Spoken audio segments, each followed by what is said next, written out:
I think what a lot of people have, and ourselves included at different times, have benefited from is money's been very cheap. Organizations have been able to invest in projects and programs of work without a lot of internal scrutiny. And I think for many people that come into it, they don't really know, what role technology plays in business from the outside looking in, and what, substantial opportunity is for them to grow their careers and want to do really, really meaningful things. But you have to be in that space of, where do I want to get to? How am I going to measure how I'm getting there? And how quickly is it realistic to get there? We tend to live in a world now where everything is accelerated. Rightly or wrongly, you see a lot of people that are in roles that they're probably not qualified for yet. So tactics and strategy, we would call Playbook and Process. Mm-hmm. A company is there and a culture is there to develop you to be great at delivering the outcomes that they want to deliver. But you've got to be great at developing yourself as well. And good salespeople ask for the next step. Great salespeople describe the next step. A lot about what we talk about with the teams today is it's not how you close the deal, it's how you set it up. Welcome to Masters of MEDDIC. I'm here with GVP EMEA of Sprinklr, Adam Quartermaine. Hey Adam, how are you doing? Andy, I'm very well, thank you, and it's great to see you, mate. Yeah, thank you very much. So for those who don't know you, how about you tell us a little about yourself and how you got into this wonderful world of sales? The wonderful world of enterprise sales, sure. So I didn't land here by design, which I think is common for a lot of people, to be fair. I started my early career in an investment bank in Canary Wharf, which was something I did want to do until I got there and realized I had to be up really early. And stare at spreadsheets all day and work really late.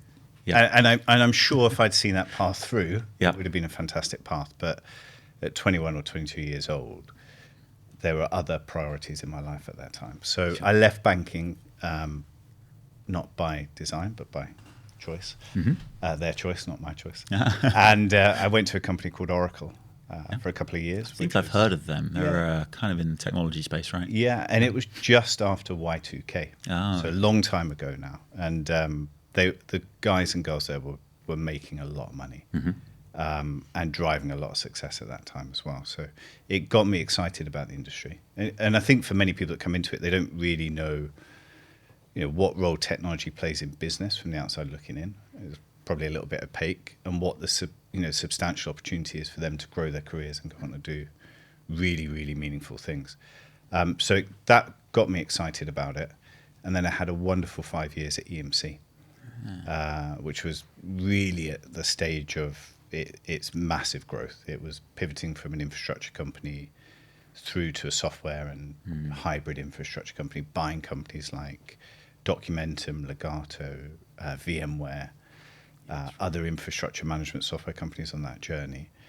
And I think companies like that are very good for young salespeople because they have a velocity to them. I think by the time I left there at 28, I've probably done 200 deals. Wow. So, you're sat in front of people very, very often talking about ideas, talking about creating demand, talking about their plans, how you go on a journey together. And it gets you so many miles on the clock very early in your career. I agree with that. I think that's something we don't talk about very much in sales, but so much of it, I think, in sales is sort of almost like pattern recognition. 100%. My first ever job in sales was double glazing sales. And so I was doing 2 or 3 presentations a day. And I honestly think that gave me more learning about emotional intelligence and how, if I do this, then what reaction do I get? It's like, because you're building relationships. A double glazing sale is on the day. You're there 1, 2, 3 hours, and you're getting the deal when you're there. And so you're accelerating the entire sales process, and you're going through that whole motion of building value, discovery, doing the demo, proposal, asking for the order. And I honestly think that was such a valuable process for me. But we don't talk about that so much, do we? We don't. I mean, there's things we look for when we hire people, which I'm sure we'll talk about today. And we often have a position that experience is a nice to have. But the less experience someone has, the more you're going to do to compensate for that ultimately.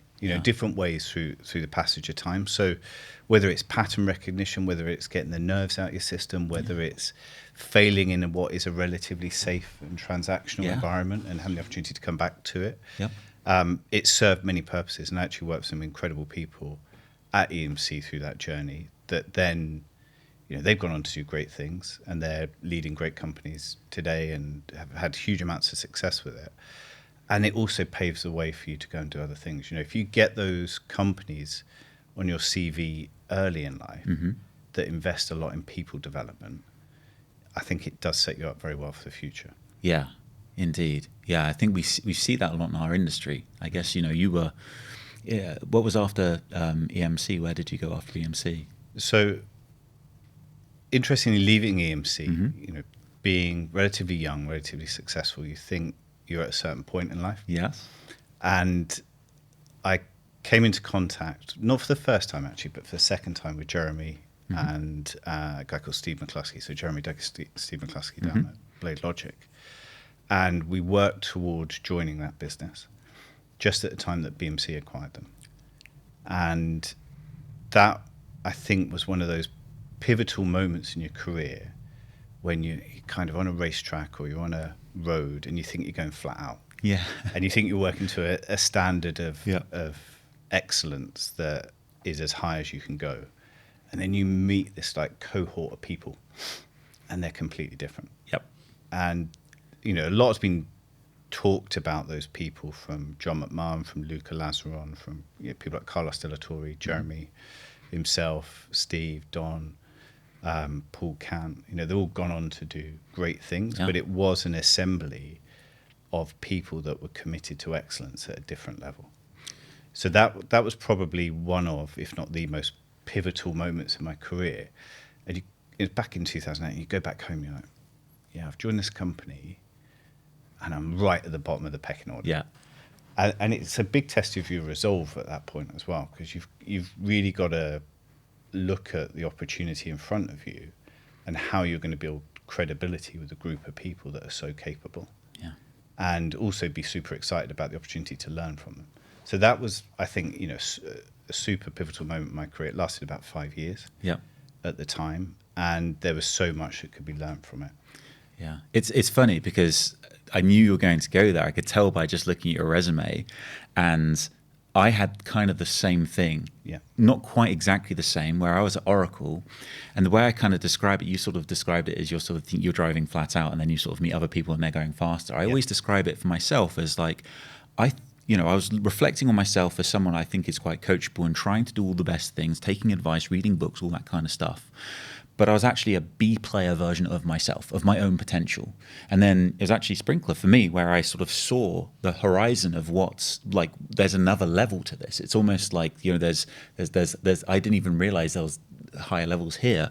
And that was, but that's the same thing. That's still that Blade Logic alumni that's, at the time sort of fallen even, probably the, fourth or fifth generation since Blade Logic. So I can totally relate. And I think it's so funny. It's like, I wonder, it'll be a good question to ask people who maybe this relates to, of if you haven't had that, is it ahead of you? Is there a chance that you could just gradually elevate to the, to playing at the top level, if you like, without realizing it? Or if you haven't had that moment, that kind of like, oh wow, there are levels to this, you're not there yet. It's a big question. It's a big question. It's a very big question. So I'll answer it by exploring two topics, if that's okay with you. Cool. The one is self-development. Yeah. So you interview people through the passage of time. And at Sprinkler, we've scaled a lot over the last 6 years. I mean, we started with a team of 7. We're nearly, I think, a couple of hundred, 250. Wow. Now across the region, and you meet a lot of people on that journey. Unfortunately, you say no to people more than you say yes. And when you are in a blessed position like we are, where you've got a great product market fit, and you've got a great culture and a great team that reinforces that culture, you have to say no more often than you say yes. But it does attract into the organization some incredibly talented people. And if you look at the best performers in your teams, they always come with something that's different. And that difference is their own development journey. And they're participating in that development journey themselves. And there's plenty of great information available to people today through companies like yourselves, through lots of content producers on different channels. And I think you can get to a certain level yourself. But also the other part you play in that is researching the companies that will take you to the next level. Right. And there are companies, you can follow that tree down from John and others and Luca and Cedric and the guys, and find those companies pretty easily. If you choose to go and participate in that world, you can probably then go and get the training and development and so on to get there. Yeah. There are equally other software companies and infrastructure companies on the planet that are doing just as well with different ways of doing things. So it's not a universal one-size-fits-all. I think it's a case of finding organizations that have clarity of their purpose, clarity of the culture they're going to build, and clarity of how they're going to go and execute. And if you can find that type of organization, honing it around the finer parts of a process and a playbook, those people are very capable of doing that. Yeah. But you have to be in that space of, where do I want to get to? How am I going to measure how I'm getting there? And how quickly is it realistic to get there? We tend to live in a world now where everything is accelerated. Yes. And, rightly or wrongly, you see a lot of people that are in roles that they're probably not qualified for yet in terms of tenure, experience, knowledge, ability to deal with difficult situations that are going to confront them over time. And you've got to be patient. That's one thing I would say. If I look at my most rounded leaders, my most rounded sellers, my most successful, not just once, but consistently successful, they've patiently invested in themselves. And I don't mean hanging back and waiting for promotions that, are always next quarter or next year. But they've stuck it out in companies, whether it's been with us or other organizations, when it's been good, and also when it's been harder for them. Because I think invariably you're going to learn more when it's hard than when it's easy. When we win, we slap each other on the back. Yeah. And, we'll go off and celebrate in one shape or form or other. But when it's hard, it causes you and forces you to pause for thought and think about, how do we become more relevant? How do we compete better? Yeah. How do we stop falling into this trap? And how do we pick ourselves and our teams up from a failure? Yeah. We all face it. We all have to adapt to it. So a long answer to a complicated question, but that's my point of view on it. It's interesting about when times are tough, and how that changes performance, but also behavior. Yeah. One of the things that I don't know the answer to, but I have a sort of a suspicion for us as a business is that with the challenges we've had in the last year, 18 months, 2 years in the tech industry with economy and those types of things, has that actually net been beneficial to us as a business, as an organization that supports revenue teams to improve their performance? Because what we've seen from some of our biggest customers is they've come to us and said, you know what, like one of the terms we heard a lot was the fish aren't jumping in the boat anymore. And I mean, it's like, we didn't really like that term because it's quite disrespectful to the art of sales. Yeah. But it does paint a picture of what people thought was happening. And therefore, because it's now harder out there, there's more focus on best practice, doing the basics and that type of thing. So it's been hard for us to tell because we've been sort of, we're quite a new business and we've been growing. So you can't sort of compare last year because the team size is 3 times what it was. And so it's not really, there's not really any sort of data to run back on. But it does really make it, for me, it really, really looks to me like when times are tough, you learn more. I've never had a sales leadership role at a company that's had like what I'd class as anything but difficult going. One was like we didn't have product market fit, but that was like a gift for me because I learned more about in that struggle than anywhere else. So I thought it's interesting you sort of mentioned about learning more when times are tough. Yeah, and it has been tougher for a lot of companies in the last 18, 24 months. Mm-hmm. But it kind of goes back to the principle of enterprise software. If enterprise software is going to be good software, mm-hmm. it's got to do a couple of things really well. It's got to make you be able to work faster mm-hmm. and probably cheaper. as a business. Yeah. Otherwise, it doesn't really serve a purpose. Yeah. Unless it enables the business to do something it's never been able to do Yes. before. Yes. But the majority of software automates a human process or set of processes to enable you to be more effective and probably more efficient, depending on which lens you're looking at the world through. So if those things are true, the fish jumping in the boat analogy, I think what a lot of people have, and ourselves included at different times, have benefited from is money's been very cheap. So organizations have been able to invest in projects and programs of work without a lot of internal scrutiny. Now, you look at the public markets and they reward growth and profitability and free cash flow now. So that's different to growth at all costs. For multinationals and for mid-sized caps and smaller cap companies like our own. So you have to be able as a seller to address the fundamentals of why that software has been bought in the first place. What are their priorities? How are you relevant to them? And how quickly is it going to pay back? Because fundamentally, when it gets to the CFO, who's probably the ultimate EB in most deals, the real question that's going to be asked is this investment better than A, B, and C? And A, B, and C may not be software. It might be software and it might be competitors' software. Yes. But you're in a battle for a budget that you've got to show a decent return on. So we adjusted our business very quickly to making sure every project and every prospect and every customer and every conversation we're having has got what we would call a CFO-ready business case with it, which is capturing the current state, capturing the future state, capturing the positive business outcomes, the timescales for realizing that benefit. Brilliant. And also the risks and dependencies that sit on the customer as well. Because software, if you really peel it back, software investment is an opportunity for gain that's fraught with risk. Yeah. Once you bought the software or the subscription or the capacity or whatever, a lot of the obligation now sits on you as the client or the customer to realize that value. And companies do more and more to help them with that success management, value realization, and on and on. But you've got to have a path to getting that value unlocked. So that's how we've adjusted. Our growth didn't slow down too much of the business. In fact, in some markets, it's massively accelerated. But again, it comes back to doing the fundamentals really well, the little things that make a big difference every single time. Yeah, they do.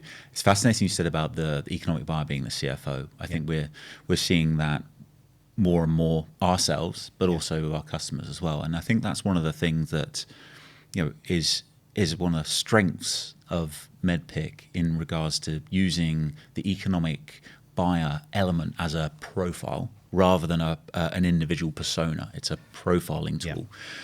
We had a deal recently where the co-founder and COO was who we thought was the economic buyer, and we're talking a public company of thousands and thousands of people. So not like quite cool that the co-founder still engaged that way. And we realized probably just about the right time, not too late, but we probably, if we had been a bit sharper, could have figured out earlier. It fortunately didn't harm us in any way. But we figured out that actually the CFO is the economic buyer here. And actually what we've managed to do is sort of evolve the COO into a champion. And I think what we reflected on with that was that if we didn't have MEDDPICC, even if we had the same experience, the same skill as a team and everything, we probably wouldn't have spotted that. Now, would we have got the deal done still? I think so, yes. But would it have taken longer? Yes. Would we have probably come under more, negotiation? For sure, because we wouldn't have done exactly what you said there, which is what we would class as sort of considering the economic decision criteria. So making sure we've got that sort of really well set up so that even if we're not having that direct conversation with the CFO or when we're not in the room, other people can cater to their interests. So it's really interesting because I think something else that we were talking about a moment ago when we were talking about patience and evolving and developing ourselves is one of the things I think we do in sales that I think we get wrong is we measure success in a very binary manner. It's like, is it closed won? Yes, success. Is it closed lost? Failure. When actually, when you were reflecting on some of the people, the great people you mentioned in your team, some of the really excellent ones, the measure of their success is not did they win the deal or not. It's like, did they win the deal faster for more revenue with a sort of a better landing for the team to come in, because they've, by nature, those people, they involve success, they involve the vision, the future, as the deal comes in. So I think that's always interesting to look at those. So are you going back to the CFO thing? How are you as a team taking note of the new CFO being the economic buyer? First of all, well done winning that deal. I was nervous for you, and that's wondering how I was going to win. I think there's a reality that when you work in a mid-sized business like ours, you see it firsthand yourselves, that when the financial markets change, even if you have a budget, the ability to use that budget is still determined by the CFO. So you might start the year with a marketing budget of $50 million, whatever it may be. But your ability to spend that money at that point in time, it's not your decision sometimes. Not always, but sometimes. Yeah. So for us over the last 24 months, just to make sure we've been super robust on this topic, what you have to look at is really the quality of the champion. And I mean that in the best sense of that statement, which is, when we go and develop a champion and look for that network of change agents in an organization, one or two things is quite often true, but not always true. They're new into the organization to bring about change. They probably come in with a board member, senior executive, part of a team to deliver change, right? So you go on that passage of identifying the problems that you're going to solve or the opportunities you're going to realize. You substantiate that those value opportunities are real by wrapping it with some metrics and other stuff. You go through the process of aligning with the EB to make sure that the champion's real and that the priorities of those two stakeholders are tightly aligned. Then you're into a set of actions to probably quantify the business value. Now, you would hope the EB, if it is a true EB, understands the outcomes they've got to deliver. But quite possibly, the true EB is not the CMO or the CIO or the CDO or CTO or whoever. The true EB is probably the CFO. Yeah. And what you do have to figure out is how well versed that team is, the champion and the CTO, CIO, at articulating why they want to make the spend. And ultimately, the real question is, have they done it before? Yes. Have they spent $1 million, $5 million at this company on technology? And do they really know the process you've got to go through? So understanding the criteria, understanding the process, making sure that the champion can articulate and get you access to the EB, or the EB -1 is where most people spend most of the time in reality, whether they're consciously aware of it or not. That's where they are. And actually the ultimate EB they may or may not meet, depending on the size and scale of the organization. But your work is going to go in front of that ultimate EB. It may not be verbalized or vocalized by yourself, but someone else is going to do it for you. And we spend a lot of time making sure that the business case that we prepare with them is in their language.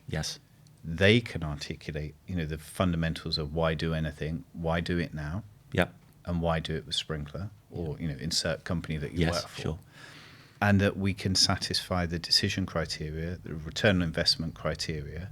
We can clearly articulate the dependencies that exist to unlock that value, and also you can have a mature conversation about the risks that are on that journey, and how we're going to support each other through that journey as well. So the EB landscape has changed. The access to funds has changed, I think, fundamentally. And that will ease off when inflation drops, interest rates drop, and, confidence returns. And it is returning in my eyes right now, from what I've seen day to day.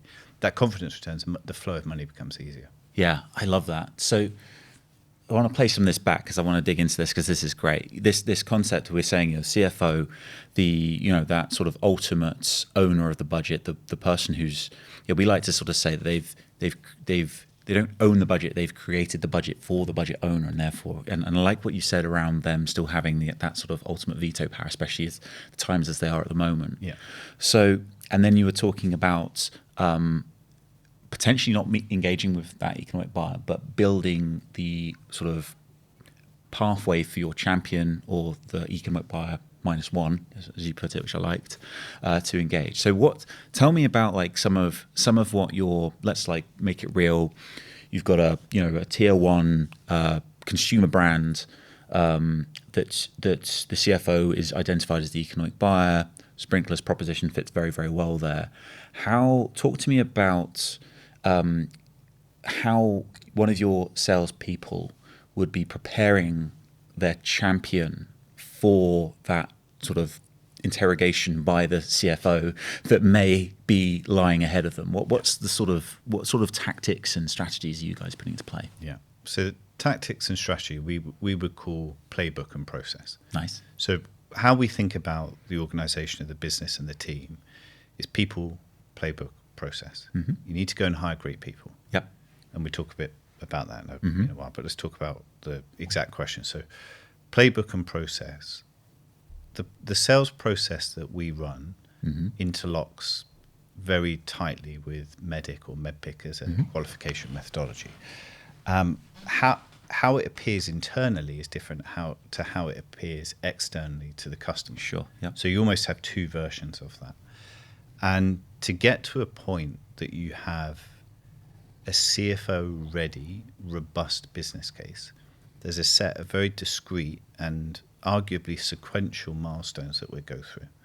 So it starts for us, once we've done the initial discovery of the organization, its priorities, its stakeholders, its change agents, we're going to build a point of view of the value we can create. And that value is going to attach to growth initiatives, it's going to attach to agility initiatives, it's going to attach to customer experience initiatives, it's going to attach to transformational agendas within that organization. Rarely is it about cost. Sometimes it is, sure. But that's probably the difference between CMO and CIO landscape. You're talking about how the business goes forward with its current product set and how it goes forward with its future innovation as well. Because what's making them successful in 2023 probably won't in 24 and 25. I mean, look at the automotive industry as an example. So you've got to understand your customer. You've got to understand the stakeholders in that business. And you've got to have a simple and robust point of view of the value you're going to create. So if it starts there, you're starting down a path of identifying what I would call stakeholders with power and influence, potential champions. And you've got a scale of benefit you can deliver to them that's worth them backing. So you're establishing that value exists. And the process we really go through, if you abstract it, is we establish that value exists. We then establish that there's stakeholders that care about it, potential champions. Then you're looking about how do you mitigate your risk as a seller. Well, really, that's about, does the champion have access to the EB? And are those people aligned about what's important and the prioritization of what's important? If they are, you're in a good place, right? And what you should be asking for is the meeting with that EB to have that understanding and to have the opportunity to put in front of them a very simple reason. If you go back to Simon Sinek and why, I don't need to know what you do and how you do it. I need to know why I should pay attention to you. So what are you going to impact in my business and how quickly? If that meeting and that engagement goes well, you've then got the opportunity to move from establishing the value of this. Now we've verified it exists. Now let's go and quantify it. And getting that sponsorship to go and quantify it is the unlock moment, really, that you can go and build a business case that's based on the EB's decision criteria, is sponsored by them. You're going to get privileged access to an organization that probably reduces your competition's opportunity to do the same thing. And you're going to build something with a champion that's in the customer's language for what they care about. Once you've been through that way of selling and building towards selling, you're not going to go backwards. Because, and I tell you for why. One, it gives you a lot more control in the sales process. But secondly, it gives you the opportunity to meet so many more stakeholders in their organization. And when you meet those people, you meet potential future champions, you meet the enemy. And we don't talk a lot about the enemy and how to neutralize those people. You meet the people that are very happy with the way things are and don't want things to change. And you also get a view across an organization that a lot of senior stakeholders don't have. So you become almost a domain expert or subject expert in their business. Yes. And you can then start to advise and do that from a horizon or a platform that gives you credibility and trust. Yeah. So once that's been quantified, you've only really got 2 steps to go through beyond that. The first is mitigating their risk. So how do you prove that that value can be realized? Surely it's got to come from customer references. And when you're working with great brands in their industries or adjacent industries that touch their customers, that's always a good example. Or you prove it through a proof of concept. Okay. And if you're running a process that's that robust, and then you think about placing MEDDICC alongside it as a compass and a map, and this is how I was trying to think about it with my teams, that established phase is really trying to identify, is there a potential champion? Is there metrics that would give me a business case that's worth building and a problem that's worth solving for an organization? And am I on a path to getting further access to an organization? That moment at which you've done maybe your demonstrations, your deep dives, a bit more discovery, and you've got something that's robust as a provisional business case, then you're going to go and get access to the EB. Yes. And that and what's beautiful about that is pulling it early in a sales process. And that was really a lot of the advantage that the team had at Blade Logic. When you watched, someone like Andy Sadler or Don Darcy or Paul Cant at the time, we were all kind of working under Stevie Mack's guidance. And we were pulling that meeting earlier and earlier, as soon as we could get it. Yeah. And the reason for that was I want the time back if these people are not aligned. If this champion can't get access, well, this EB doesn't care about the things that we can do for them. Because you've got to be clear about things you can do and clear about things you can't do as well. It builds a robust process from the start. And a lot about what we talk about with the teams today is it's not how you close the deal. It's how you set it up. If you set it up at the beginning where you're respectful of your time and their time, 100%. And you talk about delivering outcomes from the get-go, and you talk about the go, no-go moments in the journey together, if we can't establish the value really exists or you can't see it being a priority for your organization, that's fine. It sets it up in a different tempo to trying to get a product on the table. Yeah, there's that quote that I always, it's complete. I'm using it completely out of context, but I think it's how we behave in sales a lot, which is the Charlie Munga quote, which is something like, I want to know where I'm going to die, so I'll never go there. And and I think we as salespeople, we behave a little bit like the opposite of that with our deals. We don't want to know. We don't want to have that meeting early because if we find out the economic buyer's not into this, then what do? I've got to qualify out. And I feel like that's just so wrong. And if you do the opposite of that mindset of, which is what you said, which is, I've got genuine value to offer. I know this because look at all these customers we've got. I mean, I saw that slide that Raji put out. It's the same slide we had in 2015, but it's like 9 of the top 10 banks, 8 of this, 87 of the top 100 companies on the planet use our. And so it's we're busy. I haven't, if you're not interested, that's fine. I get it. You've got other priorities, but I'm also busy. I've got other priorities, customers that want to buy my stuff. And that mindset is actually, it's why when you are over 100% as a salesperson, you don't finish at 105%, you finish at 200%, 250%, because your mindset is different of I don't need this deal. If you're not really interested, no worries. Let's keep in touch. But I've got other people to see. And I wish that we could if I could get a potion that when people took a sip of it in sales, they felt like they would if they were 100% their target.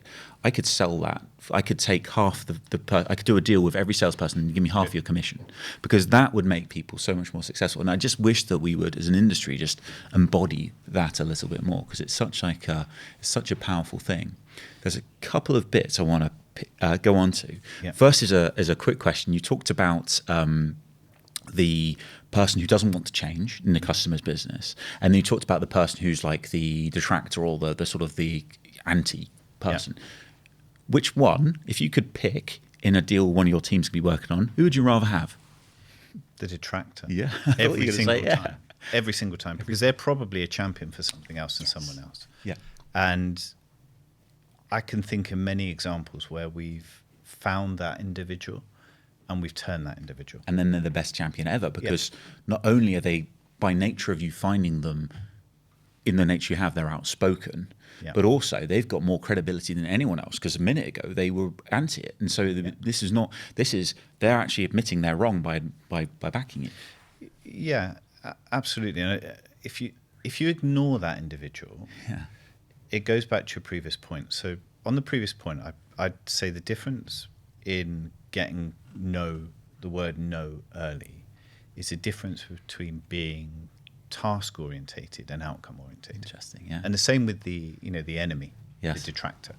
The detractor is probably a detractor because they don't know enough about what you do and how you do it, and how it can create value for their organization and them, that it's not their idea. So they can't champion it. They cannot champion it. So when we find those folks, what we will try and do is build a bridge to them through a direct route and an indirect route. Maybe it's through partners, maybe it's through other stakeholders within our own organization, the success team, the solution consultants, the value consultants, leadership team, it doesn't matter who. But Chris, who has been my leader for a number of years, Chris Wood, he and I would always look at how quickly can we get to no to get to yes. Yeah. And it may not be yes in that opportunity, it might be yes somewhere else. But if you go through the cycle, sat on the inherent risk if you haven't answered difficult questions, I can never buy that time back for an individual contributor and the manager and the team and the business. So getting to it early is really important. And getting to those detractors, there's a really lovely saying, which is the obstacle is the way. Yes. Right? Getting through that obstacle, which is the individual that's skeptical about your business and your value, is super important, because they can often become the strongest champions for you for all the reasons you outlined. Yeah, I love that. Stoicism, right? Yeah. Beautiful. Yeah, absolutely right. Love that. Another thing you mentioned was about building the decision criteria for the economic buyer.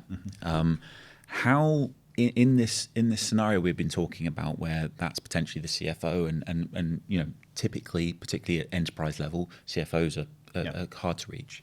So how do you go about, maybe from a tactical perspective, how do you go about building that decision criteria that's going to be relevant from an economic perspective for that individual? Yeah. So if you look at our portfolio, the first thing you have to understand is what can we affect? Because the credibility hangs off that at some point in the journey. The second thing you've got to look at is what do they care about? And you've got to join those dots together. You've got to take the jigsaw puzzle out of the bag and put it together. And there's so much information available about companies. I don't just mean the historical annual report, but you look at LinkedIn, you can normally see a statement of why that individual joined the company. You'll find podcasts, YouTube broadcasts, big events that they're at. There's no shortage of events for retail, CPG, finance, telco, media, entertainment, travel, automotive, and on and on. And these folks are talking at these events, and they're talking about their career journey. They're talking about their business priorities. They're talking about the challenges in unlocking those priorities. And, as a seller, there's never been an easier way to understand what's important to an org. And there's never been an easier way with LinkedIn and other platforms to understand who's important in an org. So if you do that research well, and you then take the time to look at what we've done in those verticals already, you can build a pretty strong case from the outside in of the value that we can create. It needs to be realistic, it needs to be timely, it needs to be impactful, it needs to hit the top initiatives of the business. And more importantly, it has to be at a level that's interesting to those people. If you don't sound like those people, you're not going to those people. We've all heard that statement before. But if you want to solve a 500 grand problem, you're not going to the CFO, buddy. You've got to solve a 5, 10, 15, $20 million problem or opportunity, and maybe even more than that. So getting that right frame of reference and making it really simple to how you unlock that by being very prescriptive of what we do to unlock that opportunity, that's bought us a lot of airtime with those stakeholders and the level below that as well in some of the best companies on the planet.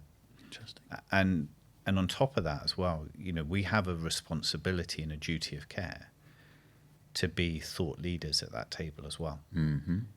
And people, including these very top companies, they want to be led to a successful outcome. Mm-hmm. So there's a brilliant saying I picked up from one of my team last week, actually, at a sales excellence workshop we were running. And he said, good salespeople ask for the next step. Great salespeople describe the next step. Mm-hmm. And my point there is really, if you're going to take someone on a journey, Mm-hmm. You need to be able to tell them that we've got a point of view, we've got an abstract or an early stage view of the value we can create. Yeah. If it's important to you, and we think it is, and it's exciting for us to go on that journey, let's go and explore it. Yeah. And as we said earlier, if it's not good, we'll walk away. Yeah. We'll go Yeah. back to our own things. But if we're not selling that way in today's world, we're probably not competing for the size of budget we could go and get, and we're probably not going to be very relevant for very long either. Yeah, I like that because it's saying, here's the destination. We've been here before. We can show you where we've taken people just like you Right. before. We're going. Do you want to, I'm not waiting. We're going that way. And if you're not coming, that's fine. I've got other people that can come on this tour. I really like that. So one thing I think to be interesting, because we're talking about the CFO Mm-hmm. as being the economic buyer, and it's not just because you're in the CX and the marketing space that's the case. I'm sure that I'm hearing that and seeing it in security. I'm seeing it in HR and all these everywhere for all the reasons we know. Yeah. So what's interesting is typically with that economic buyer in typical times, it is the CMO or it is the CISO or it is and so therefore they have domain expertise, and so it almost feels like it's harder out there because of the market, but it's a harder person to convince because they not only have more interests, but they have less domain expertise. And so I guess that comes back to what you're saying about attaching to that top business priority.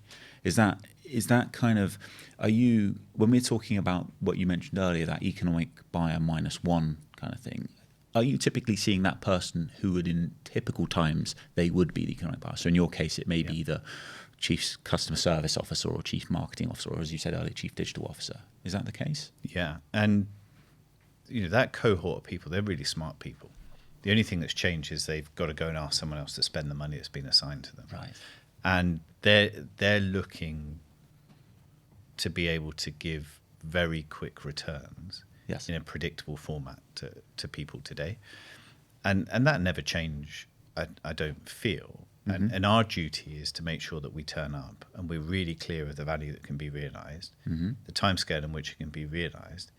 And also, you think about the human element of it, what's in it for them? Yes. I mean, if you've ever been to Dreamforce or any of these other events, you've got what is largely a very big career fair. Yeah. There's a lot of people telling a story Yes. Yeah. about how they've transformed some of the biggest companies on the planet.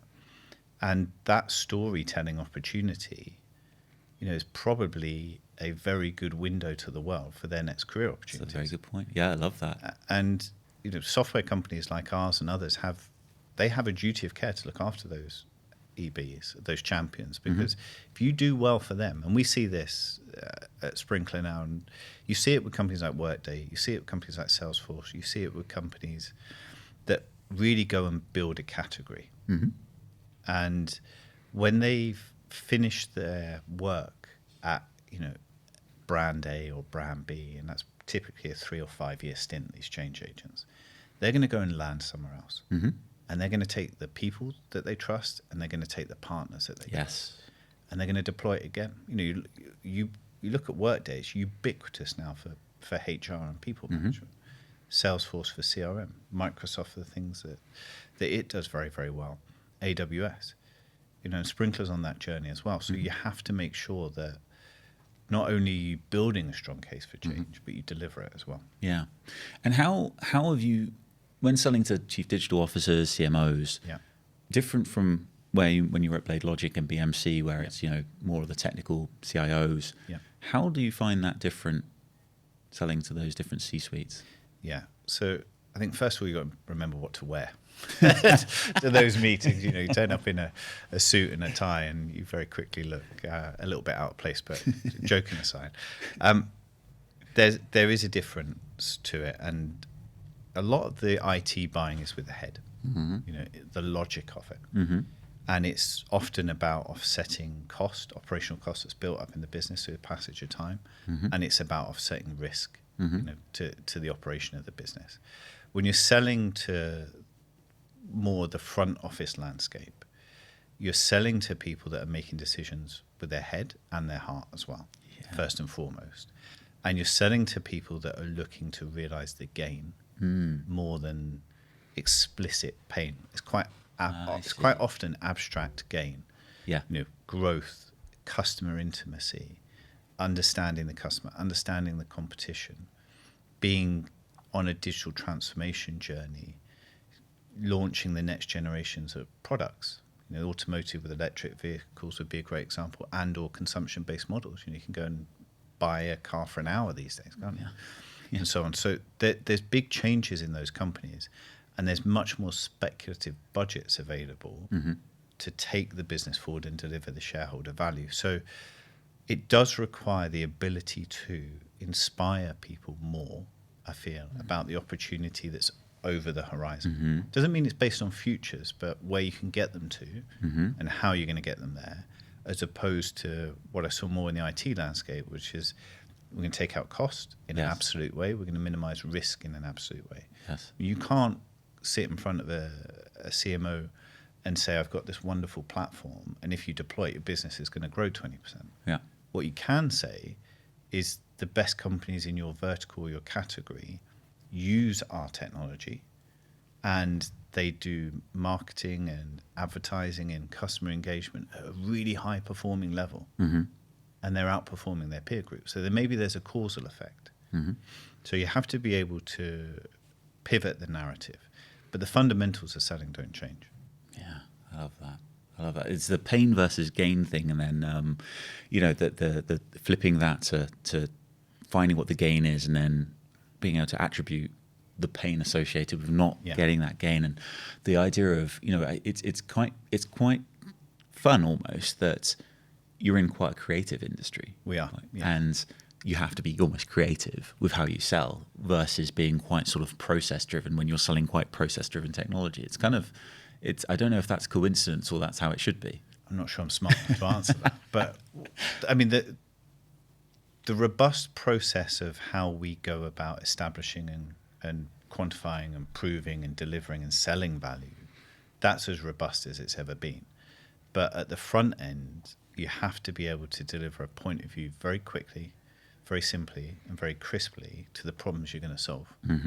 And if you can't land that quickly, and this is what I saw early on, if you can't land it, you're leaving it to the customer to figure it out. And they're busy people. They've got a full schedule. If you can't articulate it in the first 5 minutes, why should they listen? Yeah, and I also feel like this is something I say this a lot. I've learned more about sales as a buyer in the last 2 years of buying technology for our business than any other time, all my career put together. And the thing that constantly blows my mind is how salespeople approach selling to us, and they assume that I A, have a decision criteria, and B, that I'm actually qualified to have one. Like me, a former sales guy turned sales leader turned business operator. Yeah.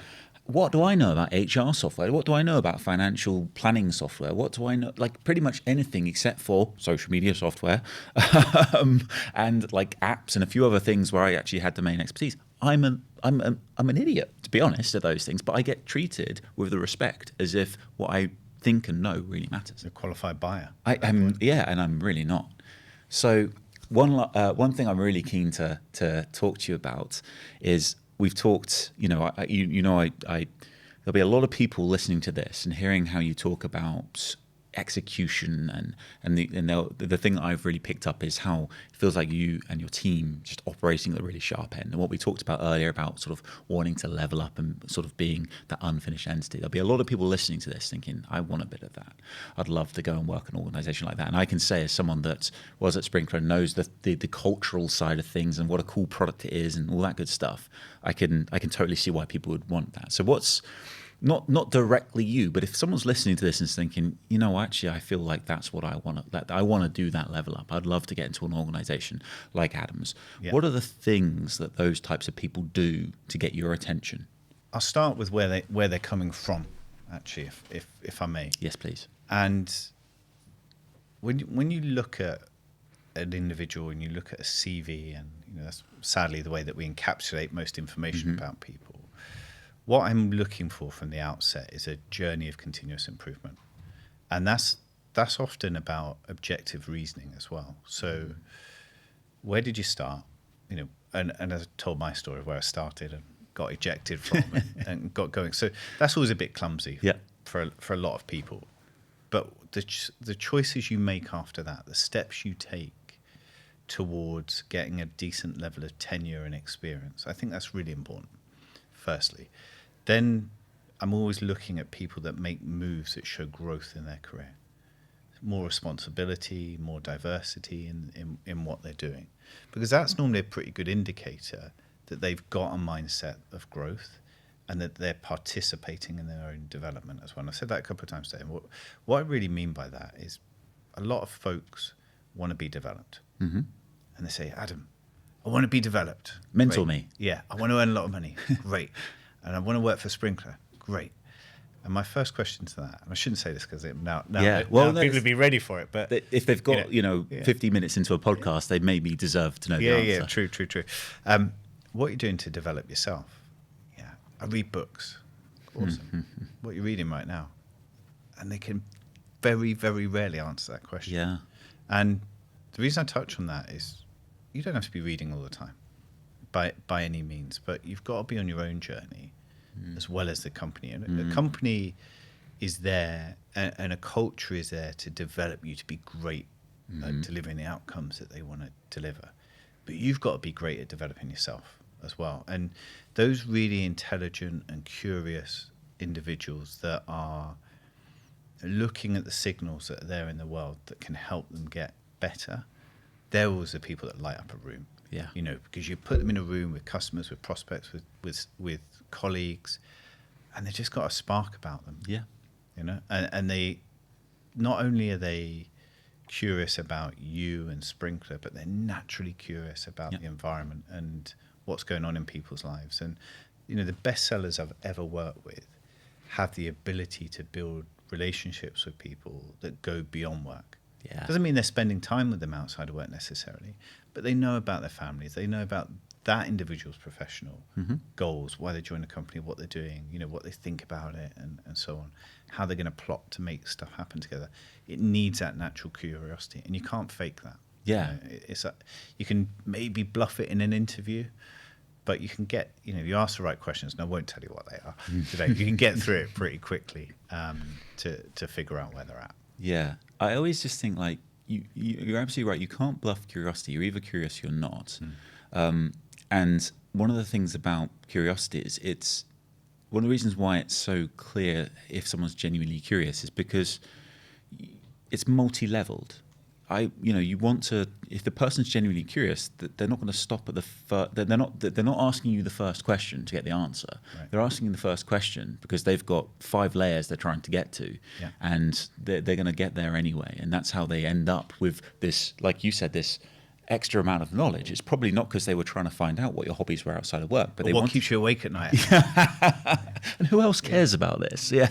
But I tell you something else that's I think super true on this topic as well. And I remember I had a conversation once with Don Darcy, who's over at Munga now, and he was talking to me about my development at the time. He said, Adam, you've got to be more vulnerable and more accessible as a consequence of that. Yes. And it stuck with me. And I drove home that night and I thought, what does he mean? What does he mean? And then you start to think about it. If you're going to be curious and you're going to ask an individual to tell you more about their professional career, but more about themselves as well. Mm-hmm. You've got to be open to that. You've got to be able to mirror that. You've got to be able to give more than that in some scenarios, and you've got to be willing to be vulnerable, to talk about things that you're failing at, as well as the things you're doing well at as well. So I think that curiosity does pair up quite tightly with a willingness and a strength within yourself to be vulnerable, so those people can connect with you tightly as well. I think vulnerability in sales in particular is something that is not celebrated enough. If you picture the best salesperson you've ever worked with, I picture the best salesperson I've ever worked with, they are always vulnerable. And the way that shows itself is they are the first to say, yes, I've got nothing this quarter, or I've got a few things, but nothing solid, because they are being vulnerable, but it's coming from a place of not confidence from an arrogance perspective, but it's confidence from a perspective of, hey, look, I am so knowledgeable about sales. I understand that sales is not a linear process. If we look at Sprinkler's probably a great example of this, the best product in the space, customers that definitely need the solution. Yeah. By nature of being at Sprinkler, you are going to be a very good salesperson with good experience, and you're going to have good accounts. Yeah.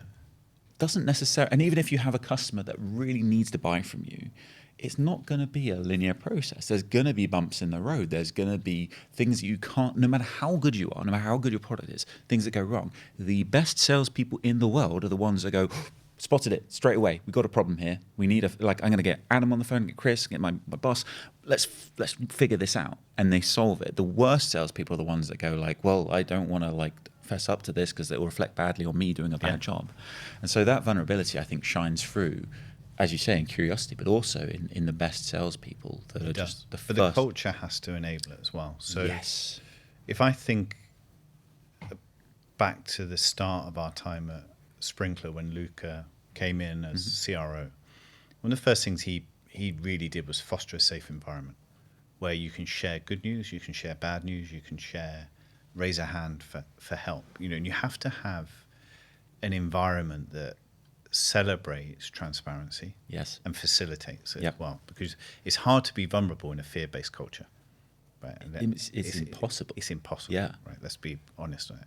So you, as a leadership team, you have to be in it with the team, really in it with the team. Hunting for risk, hunting for opportunity. When you find it, confronting it, brainstorming it, solving it, and going forward. So the environment's super important for making sure that people can be that way as well. Yeah. And rewarding it is important. Celebrating success is one part of it, but actually it's celebrating the little wins every single day. Because often you can turn those moments of friction into a positive situation. Yeah. And you can advance the sales campaign still and other things. But if you're running a culture where you owe me a number, pal. Yeah. And if you don't deliver it, that just doesn't foster that type of openness in the business. Yeah, I couldn't agree more. And it's those little wins that aren't just the fostering of celebrating the small wins, but they're the nuggets of well done, Sarah. Just did a great job of testing the champion. Or booking a meeting. Yeah. We've got engagement with an economic buyer. They replied to us. Share. How do we capture their attention? Yeah. Those little wins, I think, all lead up to good things, and also celebrating, like you say, celebrating those. It's how you build qualified out. If you really think about it, and many folks are at companies that are on a journey of establishing product market fit. Yeah. Or on a journey of establishing where they fit in that market as well. Yeah. And I don't mean from a product perspective, but against the competition. Yeah. So you've, as a leader on that type of journey, you've got to be inspiring people every single day. Mm-hmm. And you're going to keep them inspired if people are winning. And I don't mean getting the orders through the door, but they're getting the PG done, they're getting the MBMs booked, they're getting the next steps booked, and they're working towards the deals. Yeah. And when the deals start to happen, the belief is real. Yes. And it doesn't matter if you're Sprinkler at 7 years old or 8 years old when we join, or if you're opening an office in Iberia, or if you're opening in the Nordics or wherever. Those folks are going to go through a period of time where their belief is shaky. Yeah. And the culture has to be built around those little wins every day. Yeah. And then it becomes a self-fulfilling prophecy through the passage of time. I love that. We are right up on time. I have 3 questions I want to ask you. They're kind of not quick-fire questions, but sort of shorter answer questions. The first one is, what element of MEDDPICC, what letter of MEDDPICC do you think is the most important to have? No champion, no deal. Yeah. And the champion gives you access to the EB. The champion's established through the pain existing. You know, everything else from the decision process criteria all flows from there. Yeah, I agree. Yeah. The only thing I always think of that is it's a bit chicken and egg with the pain, because you might not get a champion if you haven't found the pain, and but it's a bit chicken and egg, isn't it? Okay, so that's what you think is the most important. Do you have a favourite element, one that you think that it's maybe like the one that if you wrap your arms around it, get it right, it's the game changer? I do, but it also is the one that I think is most misunderstood. Oh, okay. So we talk a lot about metrics. Yes. People, I've got to go and get the metrics. I've got to put it in Salesforce or Clary or CRM system of choice. And they come back and they've found a percentage saving in maybe average handling time. Yes. Or, budget reduction or something. Yeah. But actually, it's a metric that's so small, it's inconsequential a lot of the time. And if you get the right type of metrics, how much business impact can you have? How much faster can a business go? How many more customers can they win in a year? How much more revenue can they capture? How much faster can they capture that revenue? Then you're going to use that metric to develop a champion. Yeah. And magnify the gain or the pain or the opportunity. And then you're going to get access to the EB. So for me, that's a big focus in today's market with the CFO ready business case. That we spend a lot of time on I, we spend a lot of time on C, we spend a lot of time on EB, and we go, we've got some metrics as well, Adam. And that for me. I love that. I love how you put that. We like to say they should be the bullet points of the business case. Yeah. It's like the too long didn't read. If you're not going to read the rest of this, it's the headline. It's the headline. It's this, and they should be. They can be personalized to a role, but they can also, they're best when they're universal. Where even if I look at that and I think, well, that doesn't matter to me, but I can see, like, I can absolutely see why we're going to invest in this solution. Yeah. So and then the last question, I'm putting you on the spot a bit here, but do you have any, like, what lines, any kind of customer lines you use, any kind of hacks, anything that you think like, when I found that out, started using it all the time, and I wish everybody else knew about it? Yes. So the good news is I do. And I think a lot goes back to the way that sellers are trained. Mm-hmm. When you join a company, you go on boot camp. And when you go on boot camp, you learn about product. And you learn about features, and you learn about functions, and you learn about the applicability of those functions. Yes. That's really the what you do and how you do it. Mm-hmm. And most of the people you're selling to don't really care about that. Yeah. They care about why they should pay attention and the impact you can have. Yes. So, yes, you need to know those things. Right? Yes. And it's outrageous in a way if you don't know those things when someone gets interested and you have to defer to someone else. And we've always had a belief in our business that you need to understand the product, but moreover, you need to understand the positive outcomes you can create with it. Mm-hmm. And if you do understand that and you can tell the stories of where your company's done it before, like they're your own deals, so you know the champion's name, you know their mission, you know the journey that they were on, that's a massive unlock in your career. I love that. Yeah. And it's, we call that, that's what we would call an M1. Yeah. That's how we kind of encapsulate those customer stories. And like we say, you're not calling the customers baby ugly because you're talking about somebody else's story. You are storytelling, you're reference selling. It's just, I love that. I love how you put it. It's a beautiful thing. Oh, that went fast, didn't it? It did. I've really enjoyed that. The clock there. Yeah, wow. My belly's starting to rumble. Oh, this is exciting as well. We're going from here over to Sushi Samba to spend the evening with some of the sharpest minds in our industry to talk about the female sales leader, the upcoming book that Lucia Marini and Penny are offering. And so that's great that we get to be a part of that. Yeah, super exciting. Yeah, it's going to be great, isn't it? So thank you so much, Adam. It's been awesome to talk to you. I'd love to put you on the spot and say I'd love to do this again sometime as well, because I just feel like I can't believe we've run out of time, and I wish we had more time to dig into some of this stuff. But been an absolute pleasure, mate. Thank you. Yeah, cheers.